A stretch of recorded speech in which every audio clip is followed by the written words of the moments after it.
സുരക്ഷാ കാരണങ്ങളാൽ 4 വർഷക്കാലത്തോളം നിരോധിച്ചതിനു ശേഷം യൂറോപ്പിലേക്ക് പറക്കാൻ അനുമതി ലഭിച്ചപ്പോൾ പാകിസ്ഥാൻ എയർലൈൻസ് കാട്ടിക്കൂട്ടിയത് ശുദ്ധ വിഡ്ഢിത്തം.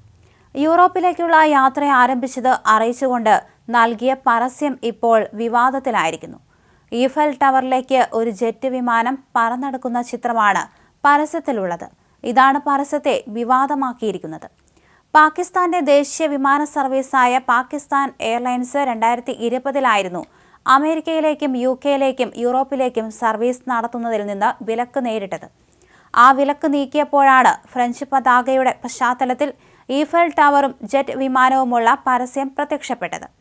പാരീസ് ഞങ്ങൾ ഇന്ന് വരുന്നു എന്നൊരു പരസ്യവാചകവും നൽകിയിട്ടുണ്ട്. എന്നാൽ ഓൺലൈനിൽ ഇതിനെതിരെ കടുത്ത വിമർശനം ഉയരുകയാണ്.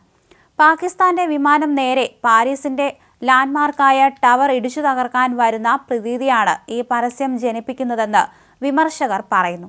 എന്നാൽ അസഹിഷ്ണുത പ്രതിഫലിപ്പിക്കുന്ന വിമർശനം എന്നാണ് ഈ വിമർശനങ്ങളോട് പാകിസ്ഥാൻ പ്രതികരിക്കുന്നത്. അമേരിക്കയിലെ 9/11 ആക്രമണവുമായി ബന്ധപ്പെടുത്തിയാണ് വിമർശനങ്ങൾ കൂടുതലും ഉയരുന്നത്. യൂറോപ്പിന്റെ തന്നെ അഭിമാനമായ ഈഫൽ ടവറിലേക്ക് വിമാനം പറന്നെടുക്കുന്നത് ഈ പരസ്യം രൂപകൽപ്പന ചെയ്തവർ കണ്ടില്ലേ? അവർക്ക് 9/11 ആക്രമണത്തെക്കുറിച്ച് അറിയില്ലേ എന്നൊക്കെയാണ് പരസ്യത്തിനെതിരെ ഉയരുന്ന ചോദ്യങ്ങൾ. മര്യാദയ്ക്ക് പരസ്യം ചെയ്യാൻ PIAക്ക് അറിയില്ല എന്ന് ചിലർ പറയുന്നു. കമ്പനി ഉദ്ദേശിച്ച അർത്ഥമായിരിക്കില്ല ഇത് കാണുന്നവരുടെ മനസ്സിലെന്ന് അവർ ഓർമ്മിപ്പിക്കുന്നുണ്ട്. പാകിസ്ഥാൻ എയർലൈൻസിന്റെ മാർക്കറ്റിംഗ് വിഭാഗത്തെ പിരിച്ചുവിടണമെന്ന് പലരും ആവശ്യപ്പെടുന്നുണ്ട്. അതല്ല ഇത് മികച്ച പരസ്യമാണെന്നാണ് എയർലൈൻസിന്റെ വിചാരമെങ്കിൽ അതവരുടെ വിധിയെന്ന് അവർ പറയുന്നു.